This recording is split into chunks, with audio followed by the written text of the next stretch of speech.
La base jurídica en que se apoyaba el Tribunal del Santo Oficio era el mismo que servía de fundamento al derecho penal y procesal de Castilla o de Aragón, de Cataluña o de Valencia o de Navarra. Pero no solo fue utilizado por la Inquisición, sino también por todos o casi todos los tribunales penales de todos o casi todos los reinos de la Europa continental desde el siglo XIII hasta el siglo XVIII. No debemos así usar dos varas de medir a la hora de juzgar las actuaciones de una u otra institución. La Inquisición era la expresión del poder temporal de la Iglesia, y en el caso de la Inquisición española, además, era el arma que posibilitaba la vertebración del Estado moderno y del Imperio español. No vamos a buscar ninguna disculpa a ninguna actuación, ni vamos a culpabilizar de algo que no sea culpable la institución. Y probablemente nos llevaremos alguna sorpresa al comprobar la extrema profesionalidad de los técnicos que prestaban su servicio, la pulcritud de las investigaciones y de las sentencias, y el uso comedido de los métodos coercitivos, mucho más moderados que los utilizados en otras instituciones, tanto contemporáneas como posteriores en el tiempo a la Inquisición. Siempre se ha acusado a la Inquisición de ser acusación y juez. El asunto tendría que ser dirimido por un especialista en temas jurídicos. Desde la postura de espectador y letrado en asuntos jurídicos, la actuación del juez parece cuando menos justa y en busca no sólo de la verdad, sino del arrepentimiento del reo, objetivo principal de su función. El Tribunal de la Inquisición no actuaba si no existían pruebas previas de la culpabilidad del reo. Para ello se había llevado a cabo una investigación secreta, en cuyo periodo el investigado seguía desarrollando sus actividades normales y desconocía que era investigado. Cuando se reunían las pruebas inculpatorias, se procedía contra el reo, pero el juez no llegaba a una condena si no había obtenido una completa confesión por parte del inculpado. Podremos discutir si esa investigación es procedente o es improcedente. Podremos filosofar cuanto queramos. Lo que no podemos poner en duda es la seriedad de los procesos. Por otra parte, es justo añadir que la Inquisición, por cruel e implacable que fuese, conforme dicen, fue justa, de acuerdo con las normas. En general, solo actuó después de haber reunido amplias pruebas del delito. Y quien estudie cualquier proceso inquisitorial quedará impresionado por el cuidado y deliberación con que el caso se lleva adelante. También debemos volver a insistir en la necesidad de abstraernos de los conceptos propios de nuestro tiempo y aplicar los conceptos propios de los tiempos en que tuvo vigencia la Inquisición, en un empeño de cosmovisión que nos permitirá entender las actuaciones concretas, actuaciones que hoy, en los estados modernos, se están repitiendo en otros ámbitos, o más que en otros ámbitos, en otras definiciones de las actuaciones concretas, porque ¿qué perseguiría la Inquisición? ¿A los judaizantes? ¿A los moriscos? ¿A los protestantes? ¿O tal vez perseguiría a los desestabilizadores del Estado? ¿Tal vez a los espías extranjeros? ¿Tal vez a los terroristas o a los contrabandistas? Demos nombres actuales a los hechos perseguidos por la Inquisición y tal vez, solo tal vez, nos llevaremos alguna sorpresa. En primer lugar, no hay nada tan justo, tan docto, tan incorruptible como los grandes tribunales de la Inquisición. Y si a este carácter general se le agrega además el del sacerdocio católico, nos convenceremos, antes de cualquier otra cuestión, que no puede haber en el universo nada más circunspecto, más humano que el Tribunal de la Inquisición. ¿Es un juicio propio de un panegirista de la Inquisición?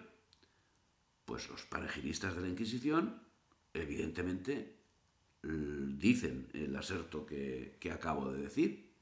Pero parece cuando menos de justicia que en el mare magnum universal de acoso permanente y falto en muchos casos de la menor verosimilitud histórica, se deje escuchar la voz de alguien que se preocupa por el tribunal y se atreve a llevar la contraria a la mayoría, generalmente iletrada en el asunto.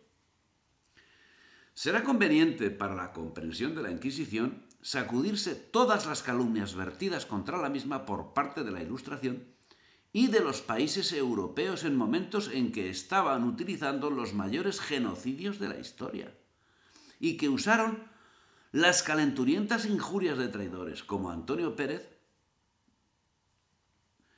el Mariano Rajoy del momento o cualquier presidente del gobierno, el puesto ese, a los exacerbados e inciertos argumentos de Fray Bartolomé de las Casas, que justamente sirvieron para mejorar el trato brindado a los indígenas americanos y que a él le reportaron el título de Defensor Universal del Indio, un título no precisamente honorífico, que le fue otorgado por Carlos I, un rey no precisamente inglés o francés. Y es que, lamentablemente, no es cierto que sobre la Inquisición todo el mundo sabe que fue aprobada por los papas y bien vista por la inmensa mayoría de los hombres más representativos en el terreno religioso, político y cultural. Suponer, pues, que se trataba de una institución con fines radicalmente perversos es tanto como pisotear la autoridad pontificia y creer en la monstruosa perversión colectiva de toda una época. Algo que tal vez sí pueda ser aplicado sobre quienes realizaban los peores genocidios mientras inventaban la leyenda negra contra España, al tiempo que tanto España como quienes inventaron la leyenda dejaban su impronta en el mundo, una impronta que hoy mismo, a simple vista, puede ser constatada por cualquiera que sienta curiosidad y mire el mapa humano, por ejemplo, de América o de Oceanía. Lo que puede observar el curioso que estudie la forma de actuar del tribunal es que la sistematización de los procedimientos y penas llevada a cabo por la Inquisición española constituyó una mejoría en el sentido jurídico con respecto a los usos empíricos y posibles arbitrariedades de los tribunales medievales. Se moderaron abusos y se tomaron medidas. No siempre fueron eficaces, estaremos de acuerdo, estamos hablando de personas, no de dioses. Se tomaron medidas para corregir las posibles extralimitaciones. Sí, a lo que parece, la Inquisición aventajaba a los tribunales ordinarios nacionales y europeos, no solo en cuanto a la calidad de la investigación, sino en cuanto al trato general de los reos. El procedimiento inquisitorial llevaba unos trámites que se iniciaban con el anuncio público de la apertura de actuaciones. Se predicaba un sermón instando a la delación, la autodelación y la delación de actuaciones que pudieran ser calificadas de delictivas. Según el derecho penal común, al acusador temerario se le castigaba con la pena del talión, es decir, la misma que le hubiese correspondido al acusado injustamente de haber sido verdad los términos de la acusación. Pero el procedimiento usado no era de acusación, sino de delación, tras la cual el tribunal iniciaba las pesquisas que podían acabar sin consecuencia alguna y sin que el denunciado llegase a ser conocedor de ninguna denuncia. O por el contrario, caso de encontrar pruebas incriminatorias en proceso formal. Si la delación falsa carecía de castigo, no sucedía lo mismo con el falso testimonio. El falso testimonio es realizado con dolo y por venganza. La pena que impone suele ser la de relajación con confiscación de bienes, en caso que el delito de que se testificó al inocente mereciese esa pena. Así, en el Tribunal de Canarias se obtiene una cifra total aproximada de 1.936 delaciones para el periodo que va de 1499 a 1597. De todo ese conjunto de delaciones, se diligenciaron 824. Más o menos la mitad. Incluyendo todas aquellas que culminaron en solemnes autos de fe. se obtiene un valor de 8,41 causas por año para el siglo XVI en Canarias, lo cual parece muy poco si comparamos con la cantidad de 41,11 causas por año para Toledo en ese mismo periodo. El Tribunal Inquisitorial Toledano desarrollaba su contenido a lo largo y ancho de una zona enormemente poblada. En 1591 su población ascendía aproximadamente a 1.300.000 habitantes. Para el archipiélago canario y en las mismas fechas se estimaba una población de 50.000, lo cual significa que proporcionalmente fue más activa en Canarias que en Toledo. Los procedimientos judiciales, y esto era común en toda Europa, tenían una doble vertiente: la denuncia y la pesquisa realizada por los mismos inquisidores. En las denuncias, para iniciar un proceso, se requería 3 denunciantes, cuya identidad era ocultada al denunciado, que debía demostrar su inocencia, incluso sin indicarle el tiempo de delito del que era acusado.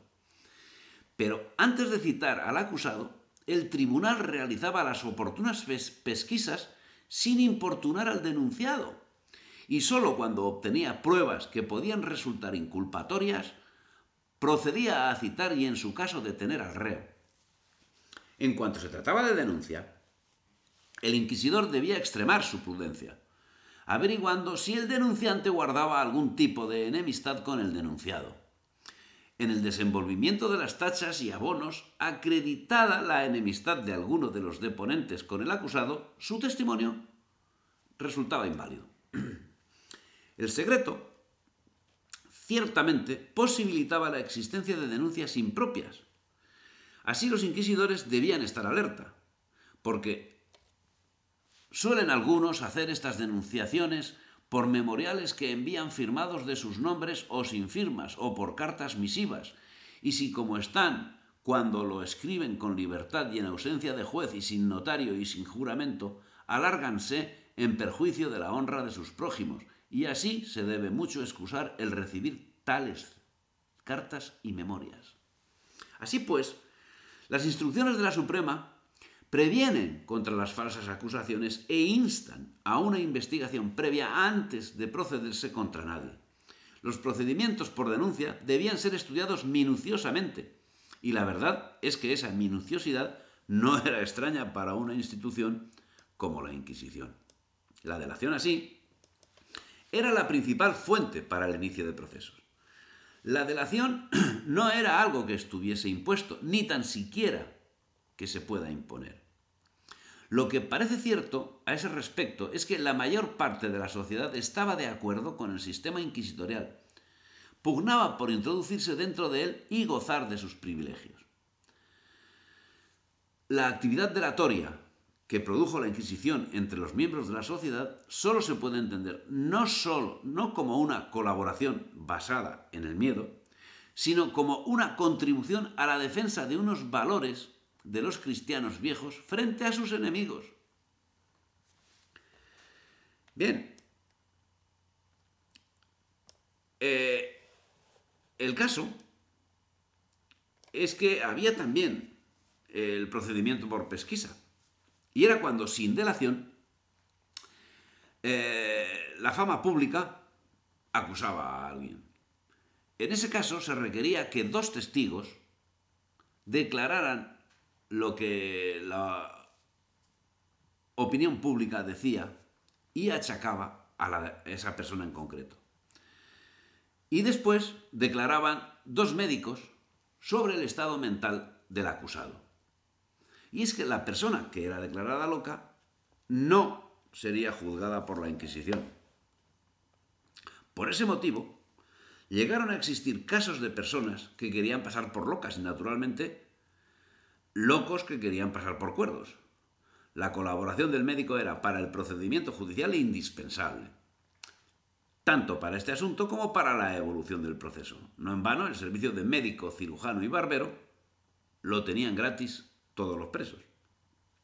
No obstante, se ha propalado que es ya clásico, cito la falsa noticia, que dice: «Es ya clásico el cuadro tétrico de las cárceles de la Inquisición, con macilentos prisioneros aherrojados en sombríos y lúgubres calabozos, con gélidos frailes sadomasoquistas encapuchados en sus túnicas monacales, mientras un escribano o notario tomaba notas de las declaraciones del preso, que ignoraba por qué lo estaba y quién o quiénes lo habían denunciado o delatado. En el fondo, verdugos encapuchados, rodeados de sus instrumentos de tortura, preparados para entrar en acción cuando así lo reclamase el inquisidor, investigador de la mente y de los sentimientos del acusado de herejía o de conducta indebida, adulterio, bigamia, bestialidad y blasfemia. Todo el cuadro surrealista estaba presidido por un crucifijo siempre visible». Eso dicen, lógicamente, los enemigos de la Inquisición. Y en concreto, Primitivo Martínez Fernández, en su obra La Inquisición, el lado oscuro de la Iglesia. El juez, la verdad es que el juez oía las declaraciones de todas aquellas personas que de forma directa o indirecta estaban implicados en el caso, pero las declaraciones de los cómplices carecían de valor. Y a estos se les formaba sumario aparte. El proceso se iniciaba con la citación del reo en la sala de secreto, donde se hallaban los inquisidores junto al fiscal, mientras que en otra mesa se situaba el notario del secreto, que copiaba las manifestaciones, además copiaba literalmente, y hasta si suspiraba lo ponía. Las manifestaciones que allí se realizaban. Con la acusación se iniciaba verdaderamente el proceso contra el reo. En primer lugar, el promotor fiscal procedía a la lectura del acta denunciatoria que contenía los cargos que se había conseguido acumular contra él. En el supuesto que negara los cargos, el tribunal procedía a nombrarle un abogado. El letrado se comprometía bajo juramento a ayudar firmemente al acusado, sometiendo su actuación a la defensa del reo. Si en el transcurso del pleito descubría que era culpable, abandonaba su función inmediatamente, y sus honorarios eran pagados con los bienes propios del reo, si los tenía. Los procesos se registraban metódicamente. 2 sacerdotes y el notario, para la legalidad de que la declaración se escribía fielmente, asistían al examen de testigos que hacía el inquisidor, o por lo menos aquella era forzado, o sea, se forzaba, se leyese al declarante ante los hechos, confesando que era cierto lo declarado. El procesado podía recusar al inquisidor y aún apelar de los autos y sus procedimientos hasta el Papa. Lo que destaca sobre cualquier otra cosa en el estudio de la Inquisición es la capacidad que tenía para producir documentos. El funcionamiento eficaz de la Inquisición dependía en gran parte de esta producción de documentos y de su capacidad para ordenarlos y conservarlos de una manera adecuada. Por ello, los funcionarios inquisitoriales ponían extremo cuidado en anotar todos los detalles referentes al desarrollo de la actividad inquisitorial, tanto los momentos trascendentales como las prácticas rutinarias de la actividad cotidiana. Ese es uno de los motivos que han permitido reconstruir la historia de la Inquisición, a pesar de que a lo largo de la historia después hayan sido destruidos multitud de archivos por tropas invasoras francesas e inglesas principalmente, que han ido muy especialmente por esos archivos. Hay que recalcar que el Santo Oficio fue un gran productor de documentación a lo largo de toda su existencia. Tanto su desarrollo burocrático y el ámbito territorial de su actuación, como la gran variedad de temas y problemas a los que hizo frente, la convirtieron en esa máquina de producción de documentos que hoy son una referencia histórica de primer orden. Los que quedan, porque se han destruido multitud de archivos. Ahora, por ejemplo, queda casi íntegro el archivo de la Inquisición de Cuenca, que tiene el 90 y tantos % de lo que generó, sigue existiendo, a pesar de que durante la invasión francesa fue destruido. Pero como ocurrió la feliz circunstancia que los franceses fueron expulsados mientras estaban durmiendo sobre los documentos, que los habían puesto como cama, Una vez expulsados los franceses, un alma caritativa, desconocido su nombre, recogió todos esos documentos y existen. Y están catalogados, además, de una manera espléndida, el 90 y pico por ciento. O sea, una maravilla. Bien, salvedad aparte. Esos documentos históricos son el mejor aval que ha podido dejar la Inquisición para reivindicar su buen nombre.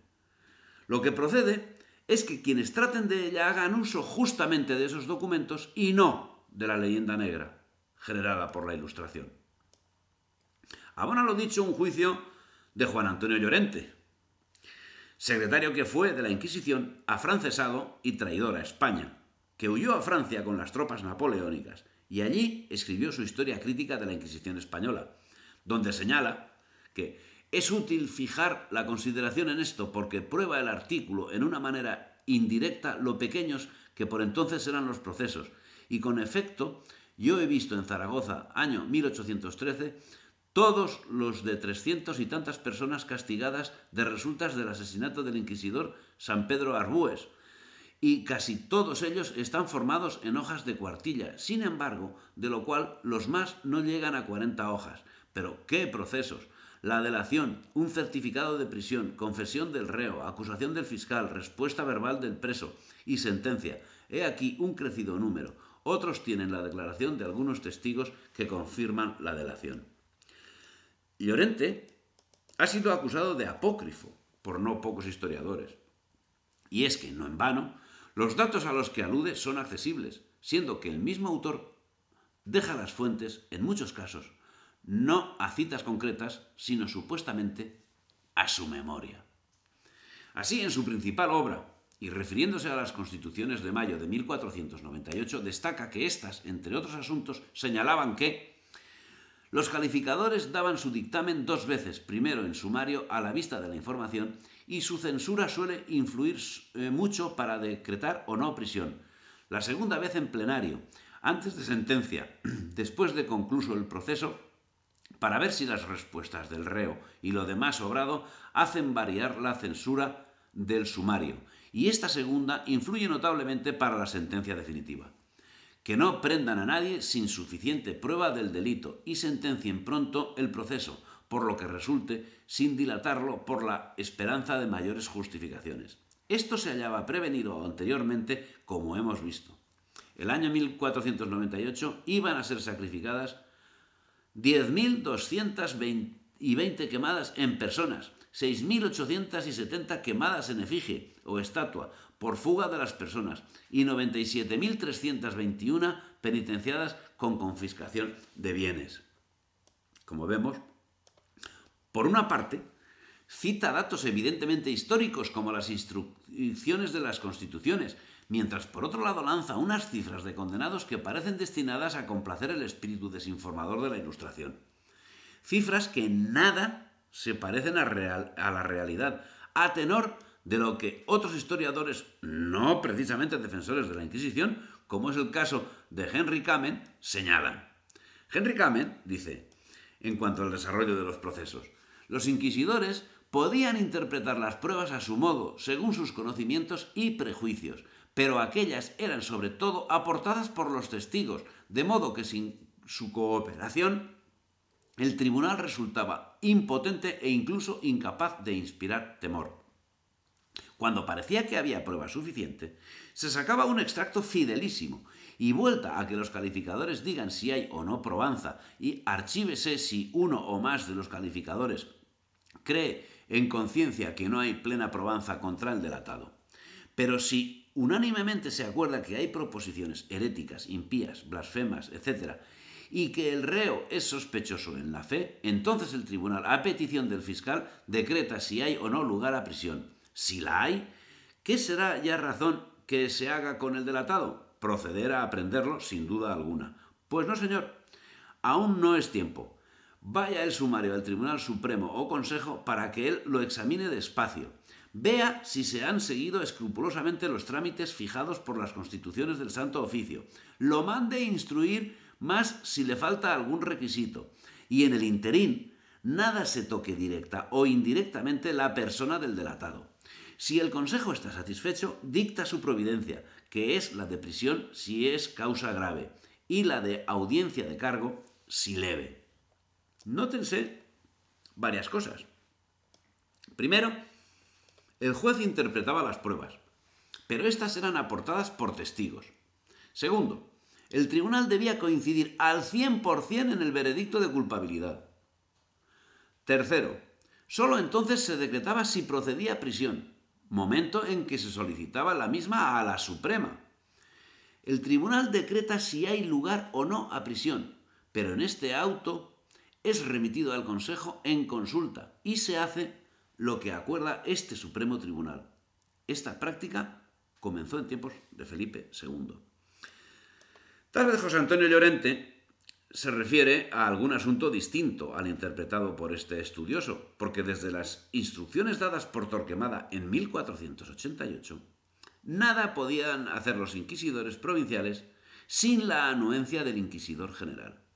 Dicen las instrucciones que todos los procesos que se hiciesen en cualquiera de las dichas inquisiciones, que ahora son o sean de aquí adelante en los reinos y señoríos, así de Castilla como de Aragón, que después que fueran cerrados y concluidos por los inquisidores, los hagan trasuntar por sus notarios y dejando los originales cerrados, envíen los trasuntos en pública y auténtica forma por su fiscal al reverendo señor prior de Santa Cruz, para que su paternidad reverenda los mande ver por los letrados del Consejo de la Santa Inquisición o por aquellos que su reverenda paternidad viere que cumple, para que allí se vean y consulten. En cuanto a los testigos, las constituciones de mayo de 1498 señalaban que los inquisidores castiguen con pena pública a los que constate que son testigos falsos.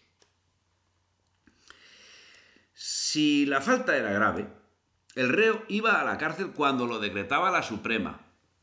En el espacio de 10 días se le recibían 3 declaraciones ordinarias, una cada 3 días, y las que él pidiese. Transcurridos estos días, el fiscal del Santo Oficio hacía la acusación formal.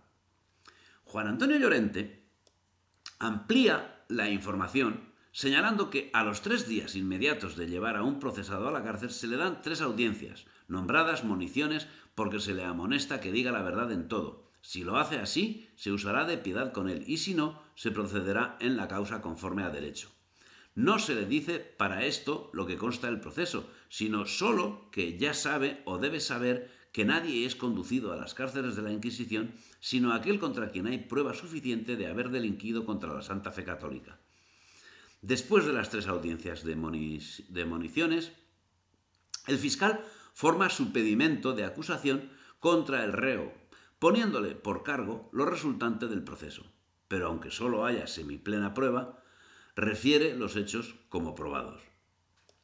El reo siempre era escuchado, tantas veces como quisiera, sin restricción de ningún tipo.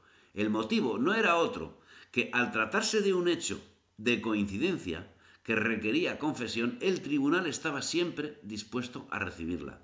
Era el alcaide el encargado de dar noticia de la voluntad del reo. Fuera de las atribuciones de su oficio, avisaba a los inquisidores de los reos que querían audiencia extraordinaria. Había una persona encargada para eso. El reo tenía derecho a abogado, que para la defensa no podía actuar contra los principios de la religión. Los abogados que daba o concedía el Santo Oficio no tenían por objeto enmarañar o dilatar los pleitos, sino ayudar al cliente en todo aquello que pudiera favorecerle y desengañarlo si notaba que procedía de mala fe en sus declaraciones. Recordemos que el objetivo perseguido por el tribunal era la reconciliación del reo con la Iglesia y no otra cosa. Se esperaba del reo que reconociese sus pecados, mostrase arrepentimiento por ellos y cumpliese la penitencia.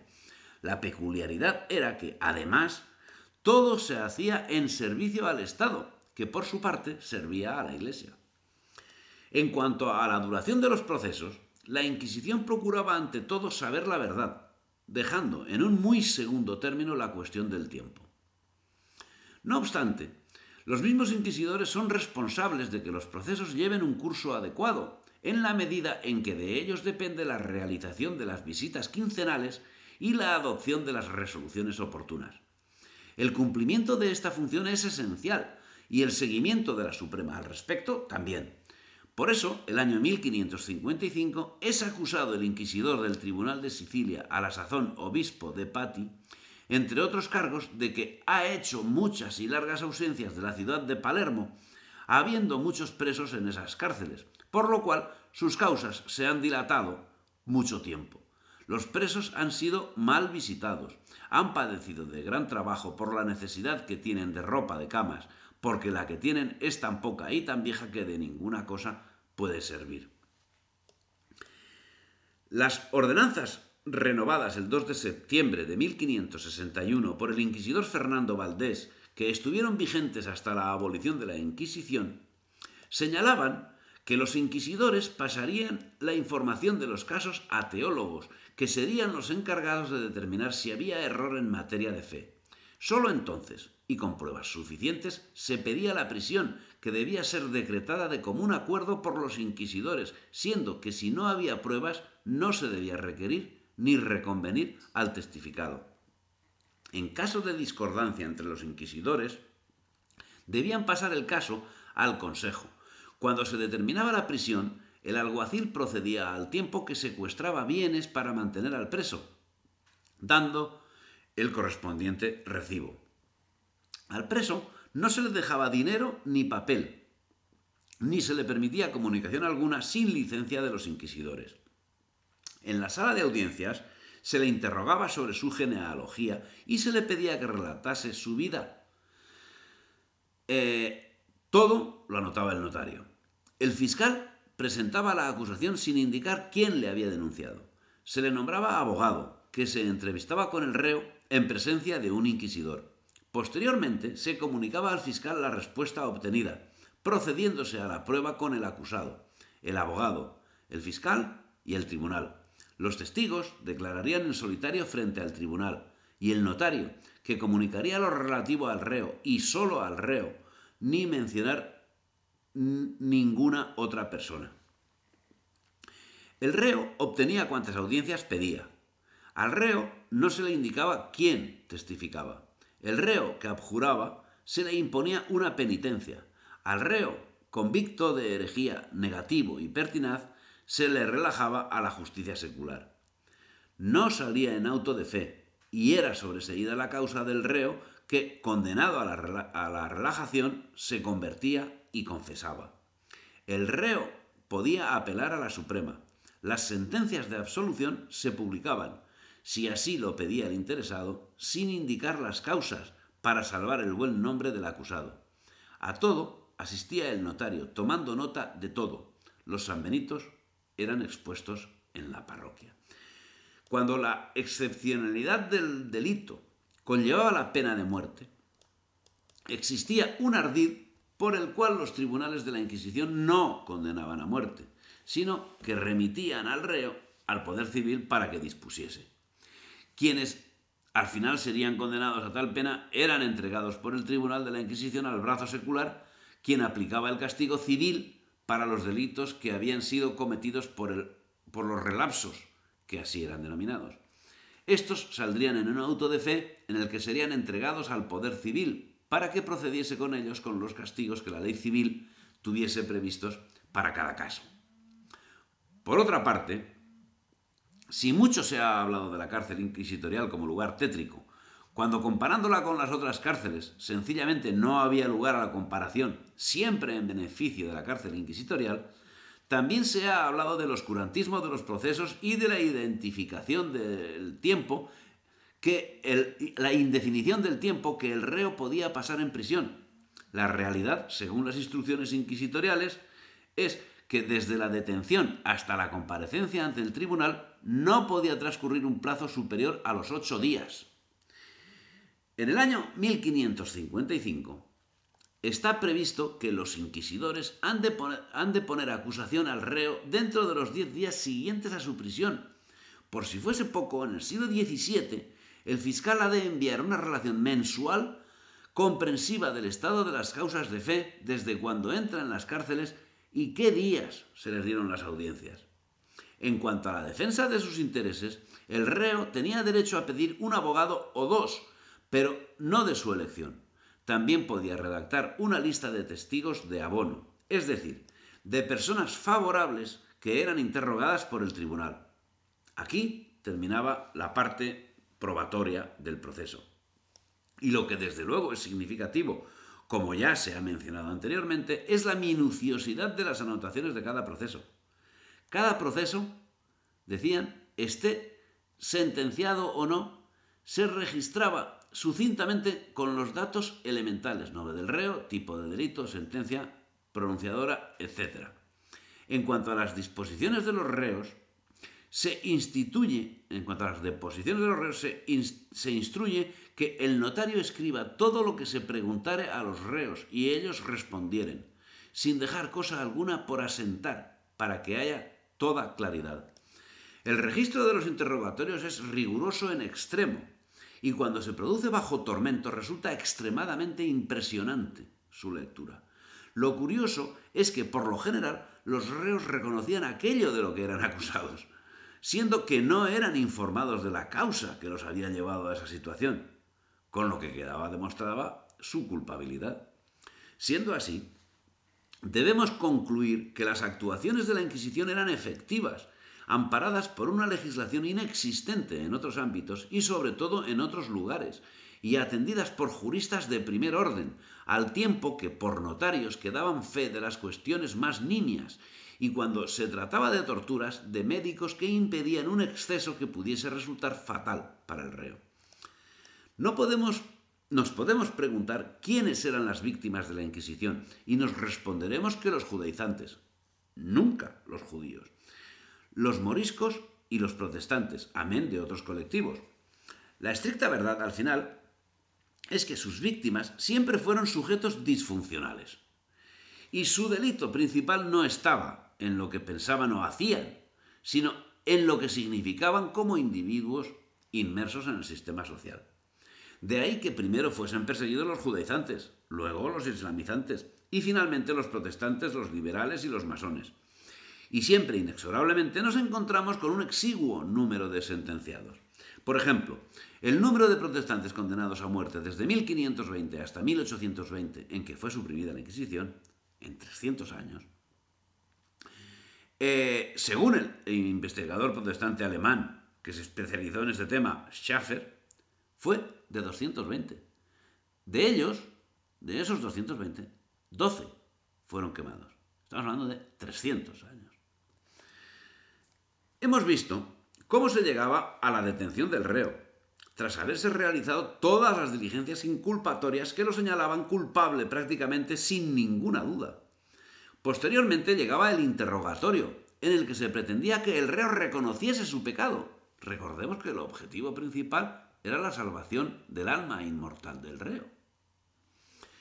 Y que se arrepintiese. Se conservan excelentes muestras de lo que era un interrogatorio de la Inquisición. Solo cuando una causa de fe se transformaba en un proceso de fe con todos sus ingredientes procesales típicos, puede hablarse de interrogatorios en toda regla. Por tanto, muchísimas causas menores carecen de interrogatorios. Los inquisidores españoles fueron en realidad unos grandes psicólogos, magníficos conocedores de la forma de pensar de las gentes y de las flaquezas y debilidades del alma humana. Mucho se ha escrito contra la Inquisición, tratando el asunto en muchas ocasiones de forma sesgada, mezclando conceptos, aglutinando fechas y atribuyendo hechos jamás acometidos, buscando siempre la parte tétrica. Así hay quien afirma que desde la Inquisición medieval, Eimerick incluye en las argucias de que dispone el inquisidor para desbaratar las de los herejes interrogados, una consistente en que si el hereje no quiere confesar, aunque el inquisidor está convencido de sus errores por la fuerza de los testimonios, en tal caso el inquisidor leerá o hará leer las deposiciones de los testigos, pero sin mencionar sus nombres, de modo que el hereje se vea confundido por las deposiciones, a la par que ignora quién ha declarado contra él. El mismo autor remarca las instrucciones de Eimerick, que parecen dirigirse a que el reo tenga un conocimiento mejor de los hechos para que concluya con una confesión total y ello le facilite su arrepentimiento y su absolución. Si el dicho del testigo fuese muy largo y sufriere división, divídase por artículos porque el reo lo entienda mejor y pueda responder más particularmente, y a cada uno responderá mediante juramento, capítulo por capítulo. Además, recomienda a los inquisidores que procuren dar las publicaciones con brevedad y no tengan suspensos a los reos mucho tiempo, diciéndoles y dándoles a entender que están testificados de otras cosas más de lo que tienen confesado, y aunque estén negativos, no se dejen de hacer lo mismo. Las sentencias de la Inquisición se publicaban sin conocimiento del reo y pueden ser leídas en auto público o en auto particular o autillo, salvo las de los relajados. Las sentencias de relajación son notificadas siempre. Ha de verificarse la notificación 3 días antes de la celebración del auto y por parte del inquisidor con asistencia de un secretario y de acuerdo con la siguiente fórmula. Hermano, vuestra causa se ha visto y comunicado con personas muy doctas, de grandes letras y ciencia, y vuestros delitos son tan grandes y de tan mala calidad que para castigo y ejemplo de ellos se ha hallado y juzgado que mañana habéis de morir. Preveníos y apercibíos, y para que lo podáis hacer como conviene queda aquí 2 religiosos. Sin quitar un ápice de terror a la sentencia, nada que ver con las afirmaciones de los ilustrados que aseguran la inexistencia de comunicación al reo hasta el mismo día del auto de fe y callan la asistencia espiritual que, incluso a su pesar, recibía hasta el último momento en la esperanza primero de salvarlo de la pena y luego, cuando ya no había marcha atrás, de salvar su alma. Otra noticia falsa difundida por los ilustrados en su leyenda negra es que los autos de fe se llevaban a cabo con gran aparato. Con gran aparato se llevaban a efecto determinados autos de fe, ¿cierto?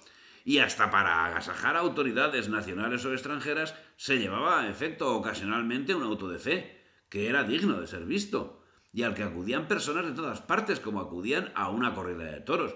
Pero es que en el auto de fe no se vejaba a nadie. Lo cierto es que ordinariamente los casos se despachaban en autos particulares o autillos, celebrados en pequeñas iglesias o en otros lugares, pero de vez en cuando el tribunal organizaba una aparatosa solemnidad que habría de servir para exaltar la fe, conmocionar al pueblo y hacer ostentación de la propia fuerza y poder.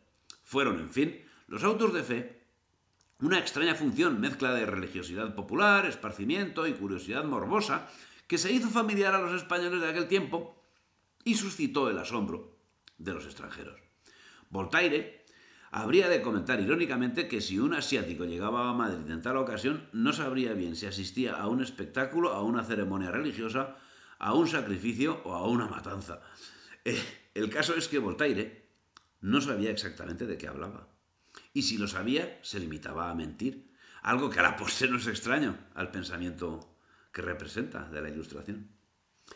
Cabe destacar que para los autos de fe o autillos se reservaban las causas más importantes, mientras las faltas leves eran sentenciadas directamente en la sala de audiencias del tribunal. Pero previo al auto debía existir una sentencia, y previo a la sentencia unos testimonios, y previo a esto es una investigación. La sentencia debía ser votada de forma mayoritaria. Todos los inquisidores asistentes estaban obligados a firmar el documento, aunque alguno de ellos estuviera en desacuerdo con la condena establecida, sin añadir información alguna sobre esta discrepancia. Sin pretender sacralizar el Tribunal del Santo Oficio, lo que parece bastante evidente es que la literatura vertida contra él ha sido y es una mentira manejada por instituciones y estados en su propio beneficio, dado que la Inquisición fue mucho más benigna que los tribunales de la prensa de la época. Pues primero,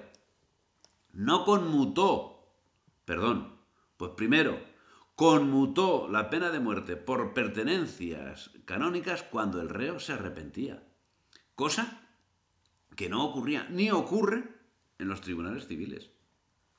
Abolió la pena de azotes para las mujeres y para los fugados de las cárceles. Suprimió la argolla para las mujeres. Limitó a 5 años la pena a galeras, imponiéndola siempre dentro de un marco aceptable de edad. La pena a galera era perpetua en lo civil. Suavizó el tormento y lo abolió mucho antes que los tribunales civiles.